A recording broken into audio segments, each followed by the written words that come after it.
Good morning, people. Welcome to my ad hoc ranting show. Today shall be like a subject. The subject of today is Chinese regime, and it's a specific pick, not a random pick. It's a harvest. Harvest.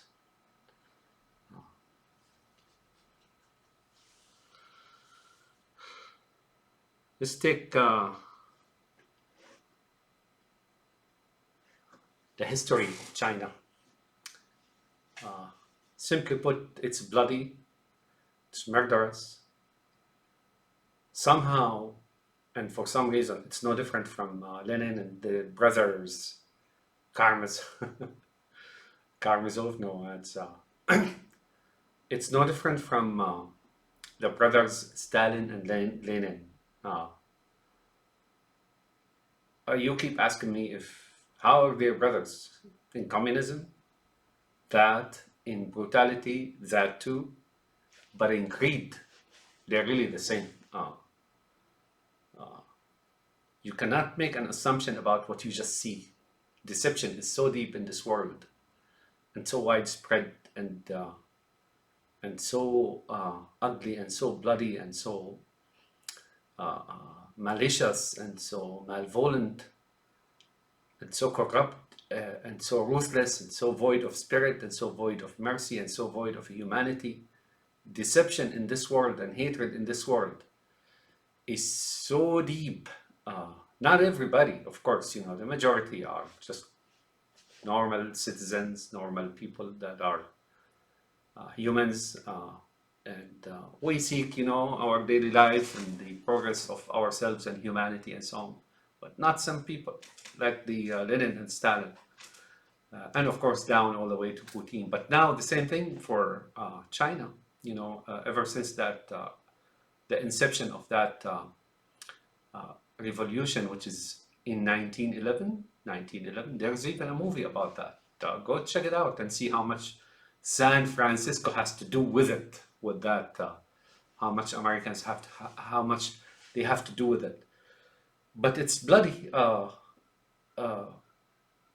Numbers have it that almost 100 millions perished intentionally in China in the last century after the manifestation or occurrence of the revolution, that communist revolution, and the relationship between it and European communists, the ones that are in Western Europe and in Russia, of course, and sometimes the Middle East, right? They have a lot to do with it. You may not realize that, but they do. Ask that Iraqi, I think he's dead, Muad'Dib. There's an Iraqi called Muad'Dib. If you recall, in the novel or in the movie Dune, there's Muad'Dib or Muad'Dib. And there's emperor called Shaddam or Saddam Hussein. They had something to do with it too. So anyways,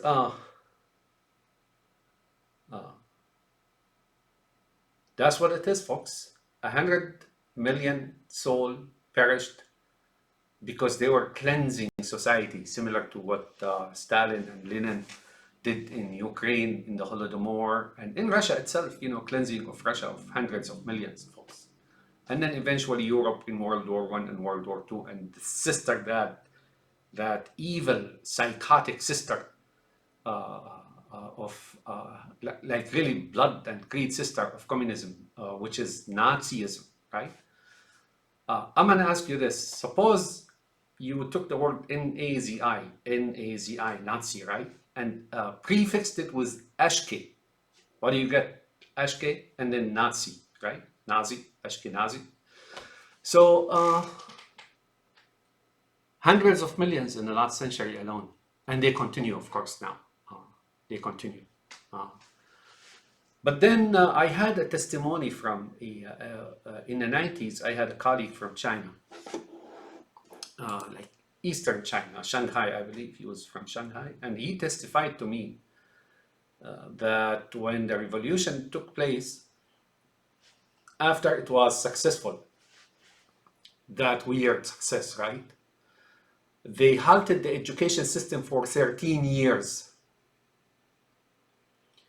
And they weren't just purging society from undesired element, 100 million, what back then was half of the population or something like that. Many of those were Muslims, of course. And then they halted education because they want to purge the mind from ethics, from traditions, from normal humanistic subjects, and they were very prompt and vicious about it, and very resilient, very brazen about it, very stern about it, very firm about it. You know, all these purges, whether it's education or humanity or anything like that. They didn't drag their feet, nor vacillated, nor shilly-shally. No, they were basically spilling bloods. That's same thing for Nazism, same thing for communism, same thing for the revolution in Iran, the Ayatollahs, the mullahs, same thing in Cuba and South America, same thing here and there in the Middle East and so on. Oh, they were vehement, and they were very swift about bloodletting and purging and so on and so forth. Weird mentality. Well, folks, I never seen or studied or heard of or mentality across history, except in different places, one of which is the Mongol hordes invasion of the Middle East. That's when the Middle East was in a relaxed state, no need for armies, and in the Muslim and the Islamic caliphates, the armies are voluntary. You know, they're not regulars that are paid for. That's why they had initial successes, and during those initial successes, Genghis Khan and Hulagu and their cohorts or minions, folks, they basically disabled civilization. And if I am to take it a step further in virtuality, I would say they stopped the spinning of the earth, basic and simple back then.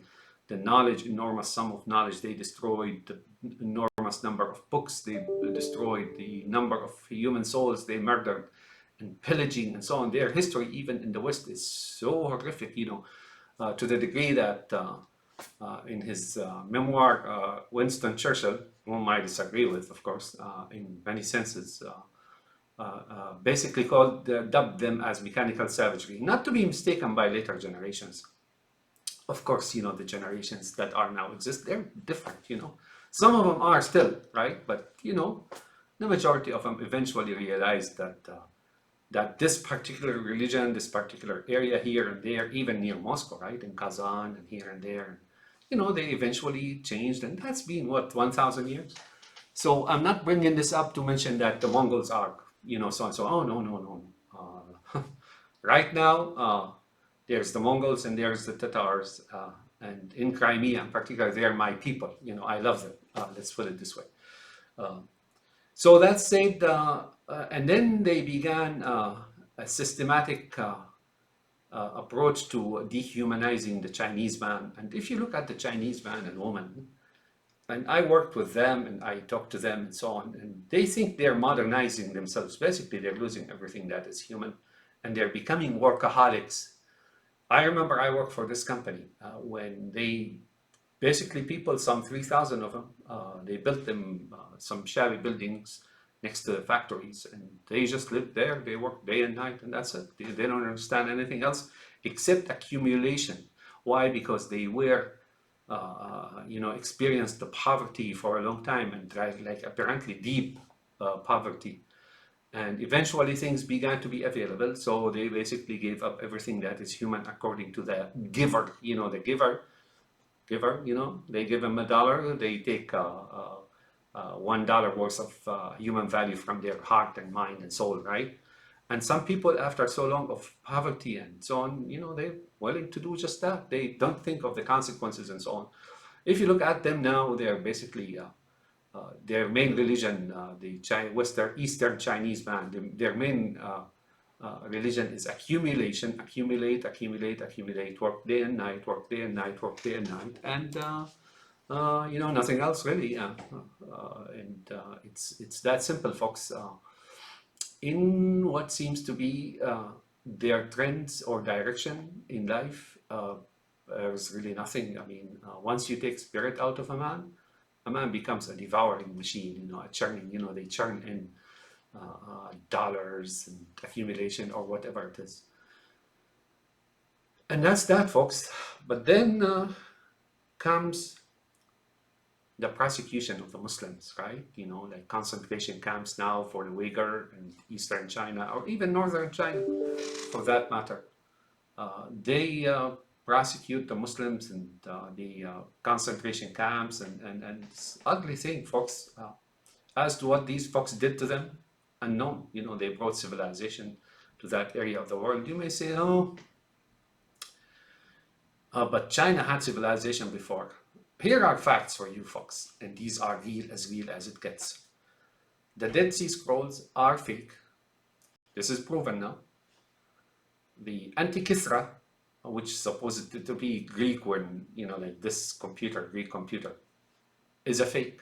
It doesn't have logic. It doesn't have a second in history. It was found like this is the only one that exists, and coincidentally was found in the sea, I don't know, 1,000, 2,000 feet deep. And it's still intact after supposedly a few thousand years in the salty water at the bottom of the ocean, like silt and so on. And it doesn't have logic, like scientists took x-rays of it and they tried to construct logic out of it, and they just couldn't get anything really. It's just put together, gears put together and thrown in, I don't know, 100 years ago or something like that. But there's one bigger fake, and there are many fakes, and they are called plants. One is called the terracotta warriors. The terracotta warriors is a fake. It's a modern fake plant. What does plant means? This is an English word they use sometimes. It exists in other languages, back in Arabic and so on. It means this, some evil doers or some, weirdos who want to deceive history and twist it and take credit from people and give credit to others and so on, like they change hats and they're invisible, right? They plant something like this fake, but eventually it becomes so real, right, that people take it for granted as part of their history, whether it is Greek or Chinese or Jews or whoever it is, right? Some people do that, actually. Some creatures, I should say, they do that. In fact, this is not. I'm not making this up. Go check it out. The Dead Sea Scroll was verified to be fake. And so is the Antikythera, and so is the terracotta warriors, and so are many other things, right? Especially in knowledge and learning.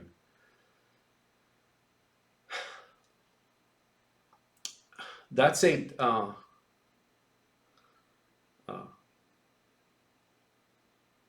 said, whatever history you hear about in the past, take it with a grain of salt, right? Because I assure you, much of the history that you study now here and there and in universities and you see on TV or watch on TV and something like this is really fabricated. It's not what happened. It's not what's going on, folks. Even today, you're here in America or in Europe, and then you hear certain things about the Middle East and what's happening in the Middle East, and that prompts wars and molds your feelings, inner feelings toward those people and so on. That's all not true, folks. You go live there for a couple of years among those people. The first thing you will discover is that all you learned about those people is fake. How do I know that? Is because when I grew up in Syria, when I was young, we used to receive indoctrination in school, formal school, government school, not the government of this regime. These schools were built outside of their regime, and before that as well. It was really the majority of the population, Sunnis, who built all that in the country. Before this regime, who's brother of Chinese regime and Russia's regime, and Netanyahu, of course, they came and basically murdered and maimed and corrupted and destroyed. And Iraq is no exception, or Afghanistan, or Iran, for that matter. You have no idea what the Iranian Revolution did to the people. and in Africa, like Central African Republic and in Somalia and in Yemen and here and there. Folks, there's like, so this thing from the East is mind-boggling. It's shocking to their capabilities of hurting and maiming and destroying and fabricating and distorting and distortion. Oh man, history and everything, right? And they basically steal, and that's what it is. So that's China, folks, and they set up internment camp for those people. And you wonder, why is that? Is it religious? I think so. Maybe different, maybe nature, maybe those who rule China now are not humans. And then they have something else going with all that they are. And they were made by the West, right? The United States, Europe, and so on. And the main market for China is really the United States and Europe and South America and here and there. It's the West in modern day term. It's the West and the Middle East too, right? Middle East. And they fight against the West, against America on every term. Like whether it's Africa or Europe or the Middle East or even in America itself. It's just mind-boggling how much they take from the United States. They become who they are out of the West, and they turn around and start fighting the West, right?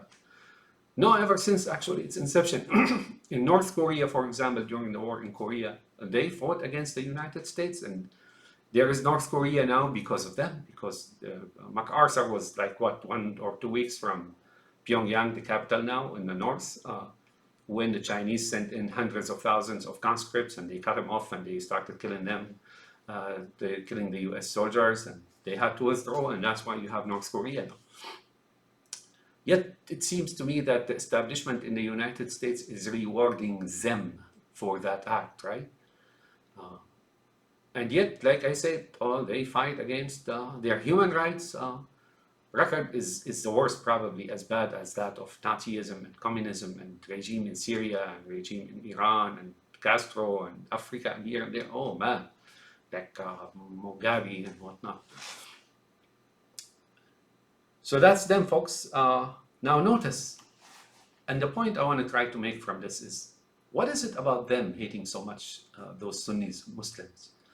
Whether setting up camps in China or supporting the Syrian regime against the people, whether in the United States or by weapons or arms or financially or whatever it is, it's mind-boggling. And now they're supporting Russia in Ukraine, and guess what? They're supporting Serbia. Now this is a little bit perplexing, their support of Serbia. They're sending them missiles and so on. Why would they want to support Serbia? What is Serbia to them, right? Are they the same religion? No, I doubt it. Maybe, I don't know, maybe Putin is the same religion as them, and there is evidence for them, of them in Shanghai. Those regime people who are in Shanghai are the same as Lenin and Stalin and now post-Stalin, and they're all Netanyahus, right? So there's that evidence. It's not that simple.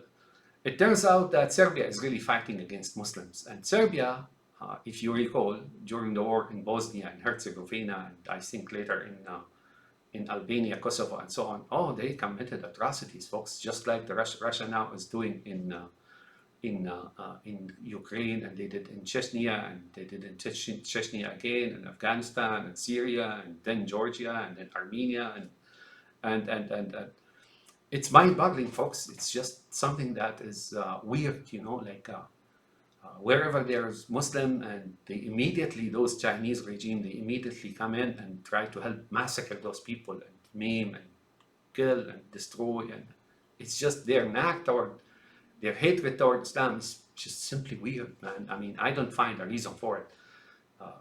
Like, historically speaking, Islam brought civilization to China. You want an evidence? I'll give you an evidence. The founder, the Ming Dynasty, said a poem about Muhammad and that sage from the West, and how he revolutionized life and so on and so forth. And his palace was full of Muslim scholars, right? That's called the Golden Age of Islam in China, under the first emperor, who is a Ming emperor, the founder of the Ming Dynasty. And he had 100-word poem about him. Go search it out. It's there. The things he says about Muhammad is, it's like dawning, like You wouldn't think that the founder of the Ming Dynasty would say something like that, something of the sort about the Prophet and so on. It's just mind-boggling as to why those folks hate so much Islam. I don't know. I mean, I see it in the heart of Netanyahu's, right? So that's probably what it is, and we know what that is. That originally, that thing that came originally from Arabia, you know. Anyways, that's what I wanted to say. Is these are the Chinese? That's the Chinese regime, and yet, you know, they get rewarded, and for some reason. That's who they are, and they will continue to fight you as. And it seems to me, you know, the mind-boggling thing is, and that's something I said about, say a few words about in my other rants which were about sunsetting the United States by the very same establishment that is ruling the United States now, and that's Israel, right? It's like they're lethargic. Russia takes over the Middle East, and the United States just basically abdicates, right? You know, withdraws from areas that they killed and maimed and destroyed and, you know, murdered. That's during the time of Obama and Trump, and now pretty much continuing under Biden, right? And then when they did kill, you know, they immediately get Iran and Russia to move in after they did the fighting and so on and so forth. The Americans soldier, you know, got killed, and they withdraw and deliver those people, those creatures, right? Dark creatures of Stalinese and Ayatollahs and so on. And then China, whether it's in Africa or in anywhere else, they just withdraw, you know, like United States like intentionally withdraws and allow them to take over and so on and so forth. It's like United States establishment is shrinking the United States intentionally. Here's the deal. In Saudi, I did make a rant about that Saudis are now teaching Chinese in schools. They want to take the yuan as a currency, as a monetary for oil. And they're embracing China day and night. And the very existence of the Saudi family is secured by the United States, by order of Israel, of course, right? And just think about it, folks, you know. When George W. Bush went and attacked Afghanistan, Afghanistan had nothing to do with September 11. Turns out that Bin Laden, the Yemenite rabbi, right, who's still alive by now, and his cohorts were basically an instrument to hit the Afghan from behind, right? You know, behind enemy lines. They were special forces. Those Qaeda, they were special forces for Russia's regime, communism, and for Netanyahu's and so on and so forth. Oh, they said they killed them all. Folks, you have no idea.